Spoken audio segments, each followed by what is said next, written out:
What's up, guys? My name is Zach, and today I am driving a 1999 Saturn SW2. Up front is a 1.9 liter inline 4, and down below is a 5-speed manual transmission. Now, I am super excited to be driving this SW2 for two reasons. First of all, it's always a treat here to drive Saturns. I don't get to drive them very often, but today I do. And the second reason is the fact that it is a manual wagon. I've never driven the wagon version of the S-Series cars before, and it has a stick shift, so I am a happy boy here today. But if you would like to submit your own vehicle, you can head on over to my website, zackpradel.com/submit.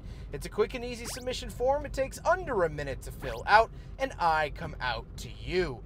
But let's get back to that 1.9 liter under the hood. Well, this is an SW2, meaning it has a dual overhead cam engine. If you bought the SW1 of the same year, it came with a single overhead cam engine. The dual cam makes about 124 horsepower, which is a good healthy number. I don't think it's anything too crazy. And 1999 is a very good year because it actually has the plastic valve cover, but still has the metal intake. In the year 2000, they switched to a plastic air intake, and that's just no good. So this was a really good year for the engine, but like I said, paired to it is a 5-speed manual, and this really wakes the car up and makes it truly enjoyable to drive. The shifter bushings are nice, light, and friendly. The clutch is light. It drives very much like an import, even though these were built down in Tennessee. It has a very Civic or Corolla feeling to it, which is actually pretty high praise, and it just really allows you to fully enjoy that dual cam engine, where the automatic transmission will sometimes suffocate it. Last but not least, of course, the SW2 is front wheel drive, but how does it feel to drive the SW2 from 1999?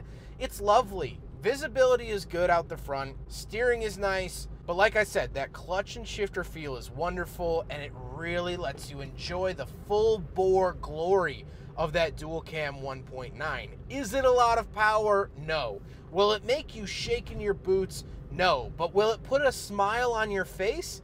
Yes. And that is sometimes all that I care about. You can have fun in this car without breaking the law. You can have fun in this car around town, shifting through the gears, taking corners at speed.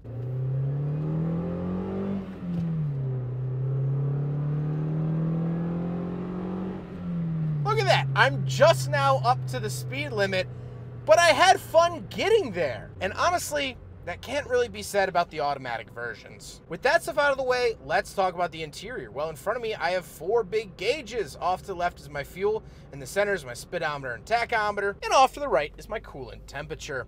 On the steering wheel, I just have my horn buttons down low, but then I do have cruise control options, but they're up on the steering wheel in this very peculiar spot. Very, very interesting. And they feel definitely left over from the 1980s. Off to the left, I just have a climate control vent as well as my interior light switches. And moving out of the door, we just have the lock and unlock and latch to get in and out. Moving into the center, 2 little climate control vents very close to one another, along with the defrost button in the center. An aftermarket radio, because every radio from the late 90s doesn't keep up with modern tech, so you gotta change it out. And our climate control options, I've always loved the feeling of this fan switch here on the climate controls, but we have fan speed up at the top, AC and recirculating to the right, where to send it down below, and temperature even below that. Then we do have a 12-volt outlet and 2 cup holders, so we will do a big friggin' bottle test here in the SW2 from 1999, and unfortunately, but predictably, it fails. Then we have the shifter itself, very economy looking and feeling shifter. However, like I said, the linkages are actually pretty good, even up at 150,000 miles. It's nice and comfortable, and it does the job, nothing more than that. Down below the shifter, we do have our power window switches, along with our rear window power and our side mirror adjustments. Very interesting placement, but all of the S-Series cars had it down here, so it's become iconic with Saturn. Then we do have a little center console and the handbrake, and we'll talk about the seats. This has leather. Not very many Saturns actually got leather, and so this is cool to see for sure. They are pretty comfortable. I don't know, honestly, if I prefer cloth or leather. I'm kind of leaning towards cloth at the moment, but hey, my tastes might change as they always do. However, speaking of seats, we do have back seats, so let's go do a back seat review. All right, so we're in the back of the Saturn SW2, and having driven an SL2 earlier today, you saw that video months ago, it's a lot more comfortable back here. This makes a big difference. This is way more comfortable than the sedans, and obviously it shouldn't have to be said, but I will say it. It is way more comfortable than the coupe. Way more comfortable. Excuse me while I put this back on and am lightheaded. So that's very nice to see. I get the same swivel out ashtray down here. The leather carries on. I don't get any crazy center console, but we do have more space behind me because it's a wagon and God loves us and gave us wagons. So let's hop into the very back and take a look back there. All right, around the back of the SW2. And here we are, full-size spare, of course, with your oil as well, because these dual-cam engines tend to burn a little bit more oil than the single-cam engines. Just, you know, take the rags with the riches, I guess. But here is the rear trunk space of the SW2, and I think it's very, very adequate for the size of car. Is this a limousine? No, it's still a compact car, and so you get a good amount of space, and of course the second row of seats do fold flat, so you get tons and tons to love back here. Absolutely a joy seeing this out of the back of the SW2. Now we gotta talk about the looks, and I have been very well documented as to not overly loving the look of Saturns.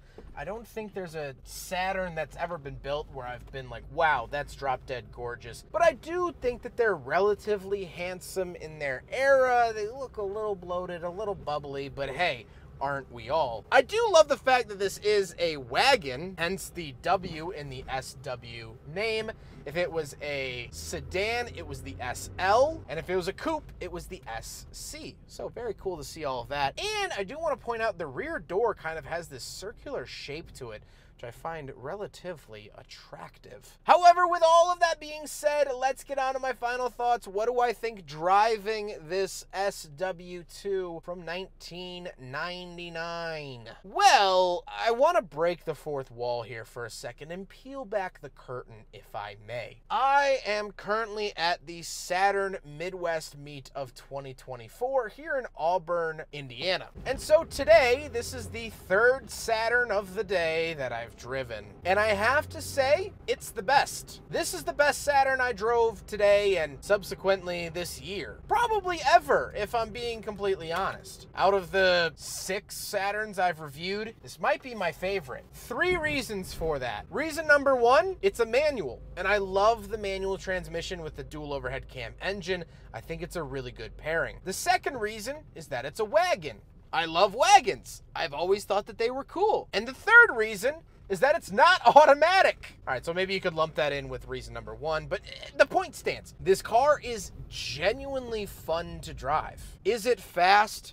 No. Am I breaking records? Not even close. But if you drive a Saturn and own a Saturn and love Saturns, then you kind of know that going into it. This car is simple and honest, and it's not going to break the bank. These have been known to be pretty reliable outside of the Rust Belt, which is actually a Virginia car, even though it has California emissions on it. They're reliable. They're cheap. I don't think anyone's really holding on to Saturns for their value. I don't think anyone is investing in Saturns. I think they're too busy in Cybertrucks and Bitcoin. So they're a good deal. In manual, they're fun. They're very practical with the wagon. I mean, what else do you want out of a car? I think these are really, really overlooked. And I'm excited that I was able to share this one with you today. I hope you guys enjoyed the video. Huge thank you to James for letting me take out his SW2 wagon. Like I said, probably the best Saturn I've driven, and I love it. James has been absolutely awesome to work with. And I am at the Saturn Midwest Meet of 2024, which was absolutely awesome. Here's some footage from that. Please come out to the next event when it is planned in 2025. Love it. It's been so cool to meet everyone with Saturns, talk about one of the coolest, quirkiest car brands that no longer exists. and I've been very fortunate through all that, so huge thank you to James for letting me take his SW2 out. But I hope you guys enjoyed the video. Don't forget to rate the video, comment on the video, and subscribe if you really liked it. Take care, guys.